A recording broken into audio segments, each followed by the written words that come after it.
ಕಳೆದ ಕೆಲವು ದಿನಗಳಿಂದ ಉಡುಪಿ ಜಿಲ್ಲೆಯಲ್ಲಿ ತೀವ್ರ ಬಿಸಿಲಿನ ತಾಪ ಜನರನ್ನ ಕಂಗೆಡಿಸಿದ್ದು, ಉಡುಪಿ ತಾಲೂಕಿನಾದ್ಯಂತ ಇದು ಬೆಳಗ್ಗೆ ಅಕಾಲಿಕ ಮಳೆ ಸುರಿದಿದ್ದು, ಬಿಸಿಲ ಬೇಗೆಯಿಂದ ತತ್ತರಿಸಿದ ಜನರಿಗೆ ಮಳೆರಾಯ ತಂಪೆರೆದಿದ್ದಾನೆ.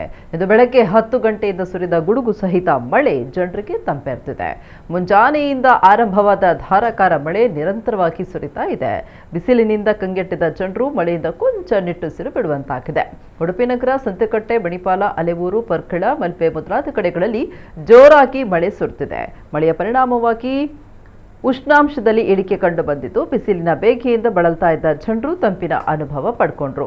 ದಕ್ಷಿಣ ಕನ್ನಡ ಜಿಲ್ಲೆಯಲ್ಲಿ ಕೂಡ ಮೋಡ ಕವಿದ ವಾತಾವರಣವಿದ್ದು ಮಳೆ ಸುರಿಯುವ ಸಾಧ್ಯತೆ ಇದೆ. ಕರ್ನಾಟಕದ ವಿವಿಧ ಭಾಗಗಳಲ್ಲಿ ಮುಂದಿನ 7 ದಿನಗಳ ಕಾಲ ಅಲ್ಲಲ್ಲಿ ಗುಡುಗು, ಸಿಡಿಲು ಹಾಗೂ ಬಲವಾದ ಗಾಳಿಯೊಂದಿಗೆ ಮಳೆಯಾಗುವ ಸಾಧ್ಯತೆ ಇದೆ ಅಂತ ಭಾರತೀಯ ಹವಾಮಾನ ಇಲಾಖೆ ಮುನ್ಸೂಚನೆ ನೀಡಿದೆ.